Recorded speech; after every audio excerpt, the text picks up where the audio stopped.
몸은 있어도 마음을 얻지 못하는 사람들. 여기서는 무언가의 비난에 귀를 기울여 보자.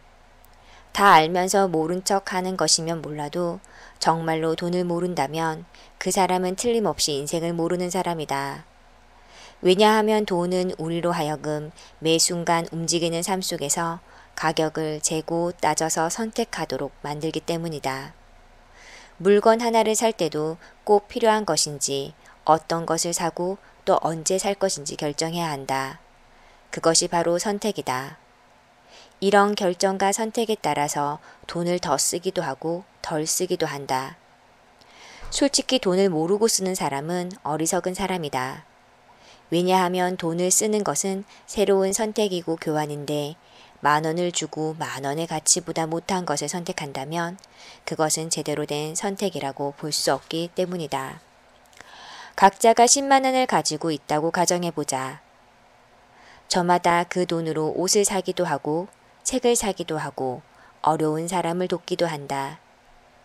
또 어떤 사람은 그냥 쓰지 않고 가지고 있거나 혹은 투자를 하기도 한다. 이처럼 그 씀씀이가 제각기 다르다. 그런데 문제는 그 돈을 써서 얼마만큼의 만족과 행복을 얻느냐 하는 점이다. 얼마의 돈을 쓰든지 거기에는 항상 선택과 결정이 따르게 된다. 그리고 그 선택과 결정이 얼마나 시기적절하고 올바르냐에 따라서 우리는 각자가 살아가는 삶의 질이 달라지고 성공과 실패를 가름하게 된다. 그러므로 바른 선택을 하기 위해서 우리는 반드시 돈을 알아야 한다. 또 돈을 알기 위해서는 먼저 내가 진정으로 좋아하고 원하는 것이 무엇인지 알아야 한다. 왜냐하면 자기가 진실로 좋아하고 원하는 것에 돈을 써야 그 돈의 가치가 커지기 때문이다. 우리는 스스로 돈이 뭔지 잘 알고 있다고 생각한다. 그러나 우리가 아는 돈은 단순히 돈이라 불리는 특정한 물질일 뿐이다. 그리고 그것을 가지고 뭐든지 살 수 있다는 교환의 기능으로서 돈을 알고 있을 따름이다. 즉 돈이 있으면 우리가 원하는 것을 얻을 수 있다는 사실을 아는 것이지 진짜 돈을 아는 것은 아니다. 정말로 돈을 안다면 돈 때문에 그렇게 많은 사람들이 상처받고 괴로워하진 않을 것이다.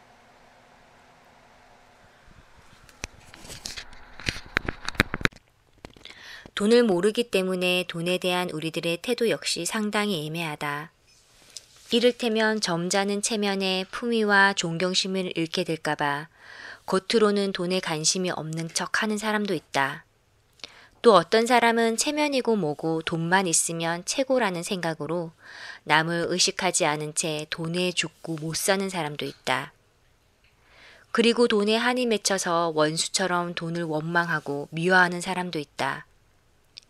더욱 재밌는 경우는 돈이 무슨 폭군이라도 되는 양 돈으로부터 자유롭기 위해 평생을 노력하고 수고하는 사람도 있다. 모두가 에너지 낭비고 시간 낭비다. 인생을 허비하는 짓이다. 중요한 것은 돈을 얼마나 좋아하느냐가 아니라 돈에 관해 얼마나 아느냐 하는 것이다. 우리는 모두 돈을 좋아하고 돈을 원한다.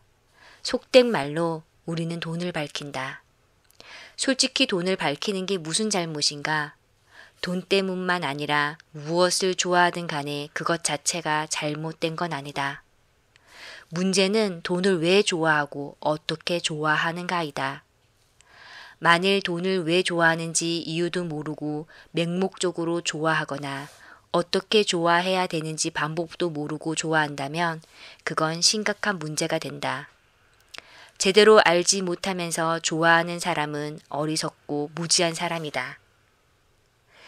맹목적인 믿음이나 신앙이 독성과 아집을 만들고 그런 사람을 강신자라고 부르듯이 맹목적으로 돈을 좋아하는 사람을 돈벌레 혹은 돈의 노예라고 부른다.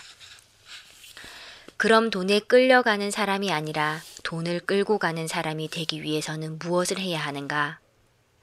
우선 돈이 무엇인지 냉정하게 분석해야 한다.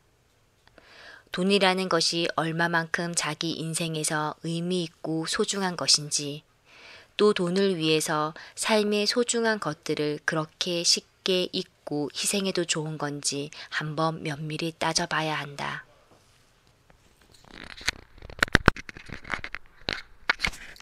무지에서 집착이 시작된다. 집착은 무지에서 비롯된다. 돈에 집착하는 것은 돈을 모르기 때문이다. 돈이 무엇인지 정확히 알면 그것이 집착할 만한 성질의 대상이 아니라는 사실을 깨닫게 된다. 그것은 마치 인간이 신과 부처에 온갖 의미와 가치를 부여하고 집착한 나머지 신과 부처에게 갇히는 것과 유사하다. 급기야는 신의 이름으로 전쟁을 하고 부처의 이름으로 자신을 구속하는 일이 발생한다. 신을 올바르게 아는 사람은 신에게 집착하지 않고 부처를 올바르게 아는 사람은 부처에게 집착하지 않는다. 신과 부처를 제대로 아는 사람들은 그들로부터 자유롭다. 마찬가지로 돈을 올바로 아는 사람들은 돈에 집착하지 않는다. 집착하지 않으므로 돈 때문에 싸우지 않는다. 결국 돈이 무엇이든 정확히 모르는 사람일수록 돈으로 인한 논쟁을 많이 하게 된다. 돈 때문에 부부싸움을 하는 사람들은 나가야 할 돈은 많은데 들어오는 돈이 턱없이 부족해서 싸운다고 한다. 하지만 그건 아니다. 그들은 돈을 잘 몰라서 싸우는 것뿐이다. 돈도 종교처럼 잘못 알고 잘못 믿으면 구속된다. 그래서 신앙의 노예가 되어 자기 삶을 버리듯 돈의 노예가 되어 인생을 막치게 된다. 지혜로운 사람들은 믿음을 통해서 성장하고 더 큰 행복과 자유를 얻게 되지만 어리석은 사람들은 믿음에 갇혀서 편견과 아집으로 갈등하게 된다. 마찬가지로 지혜로운 사람은 돈을 사용함으로써 더 크게 성장하고 모든 일을 이롭게 하지만 어리석은 사람은 돈을 사용함으로써 자신을 망치고 가족과 사회를 오염시킨다.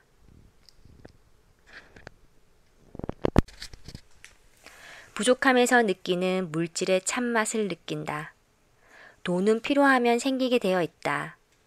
이 사실을 어쩌면 우리는 알고 있는지도 모른다. 왜냐하면 우리는 거의 본능적으로 무조건 돈이 필요하다고 믿고 있기 때문이다. 그런데 한 가지 구분해야 할 것이 있다. 정말로 우리한테 돈은 필요한 것인가?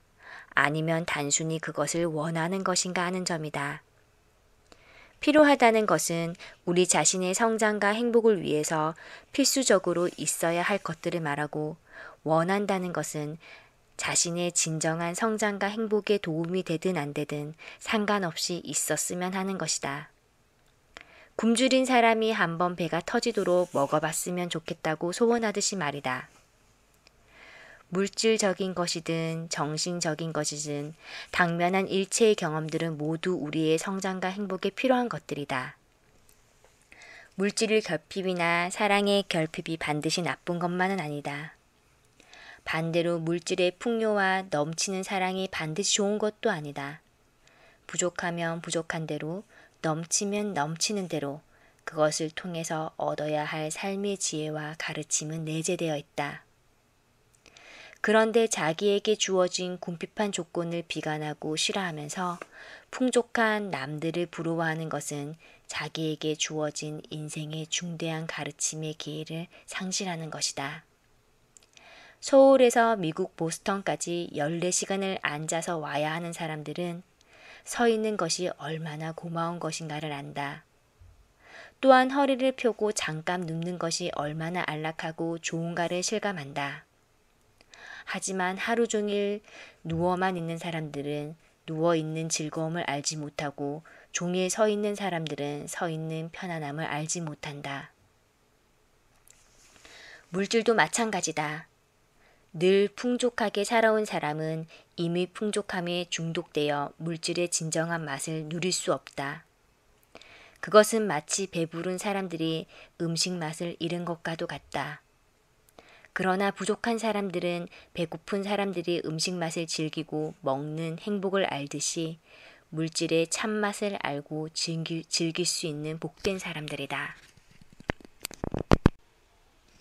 나는 가끔 물질에 대한 욕심이나 유혹이 생기면 굶는다. 하루에 저녁 한 끼를 굶고 아침에 양을 반으로 줄인다.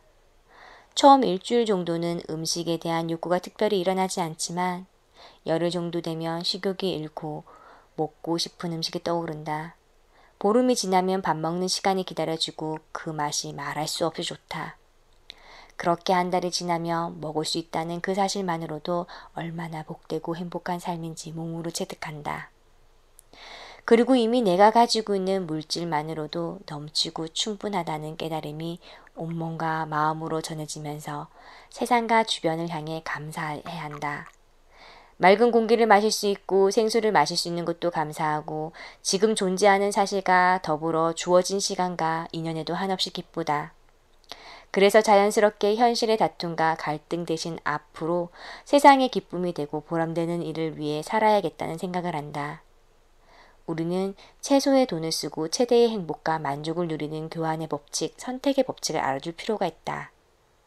즉 무작정 큰 돈을 벌어서 비싼 것들과 바꾸려고만 할 것이 아니다. 때로는 뱃속에 가득한 음식, 물을 비워 꽃나무 한 포기 심어보고 한적한 들길을 걸으며 이름 없는 풀포기들을 바라보는 것만으로도 행복할 때가 있다. 배고프고 춥고 의욕이 충분하지 않았을 과거에는 가난 때문에 자살하는 사람들이 없었다. 그런데 지금은 어떤가? 많은 사람들이 정말로 없어서가 아니라 남들과 비교하고 경쟁해서 오는 상대적인 궁핍감에 짓눌려 자살하고 있다. 또한 원하는 만큼 얻어지지 않는 데서 오는 불만족에 떠밀려 목숨을 끊고 있다. 배부르고 춥지 않은 사람들은 어차피 물질의 맛에 대해 불감증에 걸린 사람들이다. 그래서 맛을 모르고 느낌을 상실한 가운데 생각으로만 비교하기 때문에 물질의 한계를 모르고 만족을 모른다. 그리고 강 크게 경쟁하고 다툰다. 급기야는 물질의 효용과 그 쓰임을 무시하면서 물질로서 자존심과 자만심을 삼고 우월감과 열등감, 패배감을 만들어간다. 마음이 내 삶의 주인이다. 돈의 본질은 마음이다. 즉 마음이 돈을 만들었다. 그래서 돈은 마음이 원하는 대로 움직이고 쓰여지는 수단이자 도구다. 마음이 돈의 가치를 결정하며 그것에 부여하는 만큼의 의미를 돈은 갖게 된다. 다시 말해서 무엇이든지 마음이 중요하다고 여기면 돈이 되고 마음이 중요하지 않다고 판단되면 돈이 되지 않는다. 미국으로 이민 간 교포들이 가장 많이 종사하는 일은 세탁소 사업이다. 지역에 따라서 조금은 다르지만 이곳 보스턴 지역에도 예외는 아니다. 그런데 재미있는 사실은 손님들 가운데 옷값에 비해 몇 배나 비싼 수선값을 내고 옷을 고치러 오는 사람들이 종종 있다는 점이다. 그들이 남들이 보면 1,000원에 사가지도 않을 옷을 2, 3만 원을 주고 고쳐 입는 이유는 그 돈을 선물 받았거나 무슨 기념으로 산 것이기 때문이다. 반 고흐의 그림도 그렇다. 당시 사람들로부터 큰 호응을 받지 못한 그의 그림이 지금은 부르는 게 값이다. 이처럼 돈은 우리의 마음이 어떻게 취급하고 생각하느냐에 따라서 큰 돈이 되기도 하고 적은 돈이 되기도 한다. 그런데 마음의 돈의 가치를 제대로 매기지 못하고 우왕좌왕하면 돈이 갈피를 잡지 못하게 된다. 즉 마음이 주인 노릇을 제대로 못하면 돈이 제멋대로 행동하게 된다는 것이다. 과거 자고영이 그리 흔치 않았던 시절에는 주로 택시를 이용했다. 그 당시 나는 택시를 타면 항상 기사분들과 많은 이야기를 나누었다. 때로는 부부 문제나 자녀 문제, 개인적인 고민에 이르기까지 상당히 깊이 있는 내용들을 주고받았다. 그래서 더러는 목적지에 다 왔는데도 이야기가 끝나지 않아 차 안에서 머무르며 이야기를 한 적도 있었다. 어떤 기사분은 택시비를 깎아주기도 했다. 당시 나는 그들에게서 한 가지 공통점을 발견했다. 같은 회사에서 10년 이상 근무한 분들은 모두가 집을 가지고 있거나 개인 택시를 소유하고 있었다. 반대로 한 회사에서 2, 3년을 견디지 못하고 옮겨 다니는 분들은 나이를 불문하고 거의 새방에 살았다. 이는 그분들의 생활에 대한 만족도나 가정생활의 안정도에서 크게 차이를 보였다. 개인 택시를 하면서 크게 성공한 어떤 기사분이 이런 말을 했다. 본인도 처음에는 장거리 손님을 가려 태우면서 일일이 돈 계산을 했다고 한다. 하지만 한 달을 기준으로 하여 손익을 따져봐도 별 차이가 없었고 오히려 마음만 조급해져 사고가 나고 교통 위반을 더 많이 걸려 손해를 보더라는 것이다. 그래서 그 이후로는 손님을 가리지 않고 인연 닿는 대로 태우고 손님을 기다리는 시간에는 운동하고 음악을 들으면서 마음을 다스렸다고 한다. 돈의 본질은 마음이기 때문에 돈은 마음을 따라서 움직인다. 마음이 길을 잃으면 돈은 제멋대로 움직이게 된다. 마음이 제대로 구실을 못하면 돈에 의해서 휘둘리게 된다. 돈을 잘 관리하고 싶으면 먼저 마음을 잘 관리해야 한다. 눈앞의 이익 때문에 자신이 하던 일을 팽개치고 떠난다든지 아니면 현재 자기가 하고 있는 일에 충실하지 못하여 자기 자리를 지키지 못하는 사람들에게는 돈이 따를 리가 없다. 마음은 돈이 끄는 자석과 같아서 그것이 크고 안정될수록 그만큼 더 큰 돈을 끌어올 수가 있다. 행동은 마음에 따라 움직인다. 돈이라고 하면 우리는 흔히 10원짜리 동전과 100원짜리 동전, 그리고 1000원짜리나 5000원 또는 만원짜리 지폐를 떠올리지도 모르겠다. 그 외에도 수표, 달러, 엔화 등등 무수한 종류의 돈들이 있다. 그런데 정말로 이것들만이 돈일까? 집은 돈이 아닌가? 다이아몬드나 금은 어떤가? 뿐만 아니라 알고 보면 능력이나 아이디어도 돈이 되지 않을까? 모래도 돈이 되고 물도 돈이 되고 돌도 돈이 될 수 있다. 그리고 보면 이 세상에 돈이 아닌 것이 없다. 보이는 것과 보이지 않는 것이 다 돈이다. 한마디로 돈이 어떻게 생겼는지 그 모양과 규정을 짓는 것은 불가능하다. 또한 돈의 종류를 세는 것도 불가능하다. 그러면 도대체 돈의 종류가 물질적인 것에서부터 정신적인 것들에 이르기까지 무수히 많은 이유는 무엇일까? 그것은 마음 때문이다. 돈의 본질이 마음이기 때문에 마음의 모양만큼이나 돈의 모양이 다양할 수밖에 없다. 그래서 돈의 종류는 마음의 종류만큼 다양하고 복잡하다. 또한 어떤 것이 돈이 되고 돈이 되지 않는지는 마음에 달려있기 때문에 돈을 알고 싶으면 마음부터 알아야 한다. 세상에 존재하는 것들은 다 돈이지만 그건 어디까지나 잠재적인 돈이다. 모두가 당장의 돈으로서 가치를 발휘하고 재구실하는 것은 아니다. 세상은 온통 정신적, 물질적인 돈으로 가득하지만 언제, 어디서, 무엇이 얼마만큼 돈으로서 가치를 지닐지는 아무도 모른다. 몇 해 전 겨울 미국에서 화학가스가 이용한 테러가 일어날지 모른다는 소문이 들었다. 그래서 테이프라는 테이프는 모두 동이 나는 사태가 벌어졌다. 창문틀을 테이프로 붙여서 화학가스 테러에 대비하는 것도 좋겠다는 말이 텔레비전의 뉴스에 나왔기 때문이다. 또한 언젠가 한국에서 녹차가 암 예방에 좋다는 발표를 하자 순식간에 슈퍼마켓, 백화점 할 것 없이 녹차가 바닥난 일이 있었다. 예상치 않은 일로 테이프와 녹차가 엄청난 돈이 된 경우이다. 이유가 어찌되었건 우리의 생각이나 감정이 중요하다고 생각하거나 좋아하고 탐욕을 일으키면 그것은 곧바로 돈과 연결된다. 마음이 좋아하고 필요로 하고 가지고 싶어 하면 그것은 돈이 된다. 더 많은 사람이 좋아하면 더 큰 돈이 된다. 반대로 더 이상 좋아하지 않게 되면 그것은 돈으로서 가치가 사라진다. 돈은 마음이 작용하는 대로 작용한다. 왜냐하면 돈의 정체가 마음이기 때문이다. 그러므로 돈이 움직이고 작용하는 모양은 마음이 움직이고 작용하는 것에 따라서 달라진다. 마음이 선하게 작용하면 돈도 선하게 작용하고 마음이 어리석게 작용하면 돈도 어리석게 작용한다. 마음이 막히면 돈도 막히고 마음이 산란하면 돈도 산란해진다. 따라서 돈이 우리의 생활에 어떻게 작용하고 영향을 미치는지 살펴보고 싶으면 마음이 우리들의 생활에 미치는 영향을 살펴보면 알 수 있다. 그런데 문제는 못 믿을 것이 사람의 마음이라는 점이다. 10길 물속은 알아도 1길 사람 속은 모른다는 옛말이 있다. 링컨 대통령은 사람을 알고 싶으면 그에게 권력을 줘보라고 했지만 돈도 마찬가지다. 그 사람이 어떤 사람인지 알고 싶으면 돈을 줘보면 안다. 없던 돈이 왕창 생기면 사람은 쉽게 변한다. 그래서 우리는 흔히 돈이 사람을 망쳐놓았다는 말을 하곤 한다. 하지만 돈이 사람의 마음을 바꾸어 놓아서 그런 것이 아니다. 원래부터 마음이 그런 사람이었으나 돈이 없어서 드러나지 않았을 뿐이다.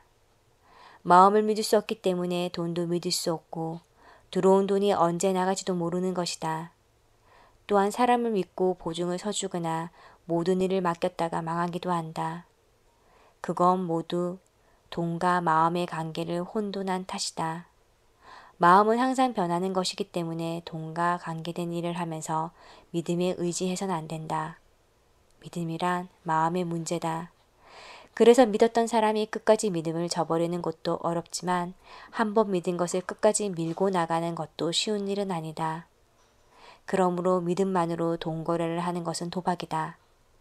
왜냐하면 믿음 자체가 확실하게 알지 못한 데서 오는 것이기 때문이다. 확실히 알면 안다고 하지 믿는다고 하지 않는다.